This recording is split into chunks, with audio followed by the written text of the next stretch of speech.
Halo, jumpa lagi dengan Dr. Diego Sianto. Kali ini kita akan membahas suatu program pemerintah yang mungkin Bapak Ibu pernah dengar di daerahnya atau di daerah-daerah lain, bahkan di televisi, tentang PMT lokal, yaitu pemberian makanan tambahan berbasis makanan lokal. Program ini sebetulnya adalah meneruskan ya dari program pemerintah PMT pabrikan. Kalau beberapa tahun yang lalu kita tahu pemberian makanan tambahan dari Kementerian Kesehatan itu berupa biskuit, baik untuk balita maupun untuk ibu hamil. Kali ini pemerintah ingin supaya masyarakat itu bisa membuat makanan tambahan sendiri dengan berbasis makanan lokal. Sehingga beberapa tahun ini itu dilakukan yang namanya program PMT lokal. Tujuan dari PMT lokal ini sebetulnya bukan untuk sekedar bantuan, tapi lebih banyak selain bantuan adalah mengedukasi. Pemerintah ingin mengedukasi bahwa masyarakat harus bisa mengenali anak-anaknya, kemudian nantinya bisa memberikan makanan tambahan lokal, artinya bisa memasak sendiri. Karena itulah kenapa PMT lokal itu harus dimasak bukan oleh tenaga kesehatan, tapi justru oleh masyarakat sendiri. Nah, program PMT lokal ini, Bapak Ibu, teman-teman semua, itu diberikan 1 kali sehari, ya. Jadi hanya 1 kali sehari. Dan ingat, yang namanya PMT adalah pemberian makanan tambahan, sehingga makanan yang seharusnya makanan 3 kali sehari, 2 kali snack itu tetap harus dilakukan. Nah, PMT ini adalah tambahannya. Jadi kita tidak bisa menganggap PMT lokal ini sebagai pengganti seluruh makanan yang selama ini dikonsumsi oleh balita kita atau ibu hamil kita. Jadi sekali lagi ini adalah tambahan.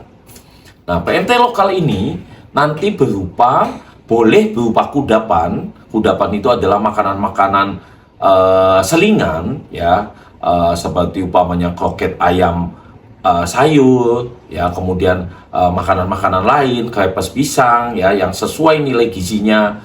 Tapi dalam 1 minggu minimal harus 1 kali berupa makanan lengkap, artinya di mana ada sumber energi, kemudian ada protein, ada sayur dan buah, ya, kemudian itu disuguhkan ke masyarakat. Ada berbagai cara, ya, masyarakat yang datang berkumpul di suatu tempat yang sudah disiapkan oleh pihak kelurahan bersama puskesmas, atau apabila kelurahan menghendaki, para pemasak atau tim dari PMT itu akan mengantarkan dari rumah ke rumah. Bapak, Ibu, saudara-saudara semua, teman-teman semua, ada hal yang harus kita mengerti. Pemberian makanan tambahan lokal ini tidak akan berhasil tanpa kerjasama kita semua. Yang pertama dari pihak puskesmas. Nanti tidak semua anak-anak akan mendapatkan PMT lokal. Tidak semua ibu hamil akan mendapatkan PMT lokal. Puskesmas, termasuk di dalamnya ada dokter, itu akan melakukan pemeriksaan status gizi dan kesehatan. Nanti akan ditentukan sesuai indikasi mana yang saat ini perlu untuk mendapatkan makanan tambahan lokal. Ya, nanti setelah itu tim PMT yang ada di sebuah kelurahan itu akan membeli bahan makanan, kemudian dimasak bersama-sama. Artinya ibu-ibu balita yang kemudian ditunjuk untuk mendapatkan PMT atau ibu hamil yang ditunjuk untuk mendapatkan PMT boleh hadir untuk ikut melihat bagaimana cara memasaknya. Ya, untuk itu kemudian setelah jadi nanti akan dimakan oleh balita yang ditunjuk maupun ibu hamil, atau diantar dari rumah ke rumah, sehingga balita atau orang tua dari balita yang ditunjuk atau ibu hamil juga harus kerjasama. Yang pertama adalah diharapkan tidak pindah sampai makanan tambahan lokalnya selesai diberikan dalam kurun waktu tertentu. Ya, kalau untuk balita yang mengalami gangguan gizi kurang nanti 4-8 minggu. Untuk anak yang berat badannya tidak naik sesuai kartu menuju sehat pada buku KIA itu 14 hari. Sedangkan anak yang underweight yang status gizinya masuk berat badan tidak sesuai usianya, itu akan diberikan selama 28 hari.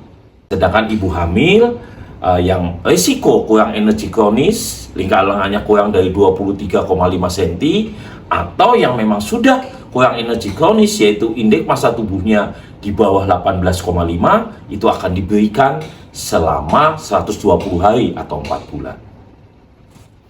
Nah, untuk itu orang tua balita, kemudian ibu hamil yang ditunjuk mendapatkan PMT itu diharapkan belajar bagaimana cara memasaknya.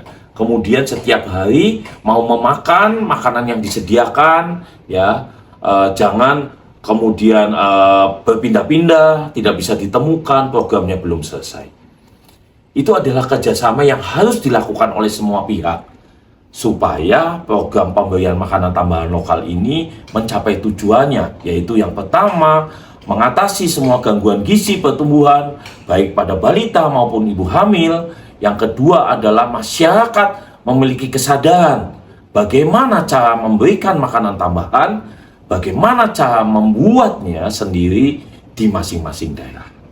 Harapannya masyarakat Indonesia menjadi masyarakat yang tangguh, yang paham, yang sadar akan kesehatan dan gizinya masing-masing, sehingga kita sekali lagi bisa mengatasi permasalahan anak-anak gizi kurang, gizi buruk, bahkan anak-anak stunting, juga ibu-ibu hamil lahir dengan aman, menurunkan angka kematian ibu dan neonatus.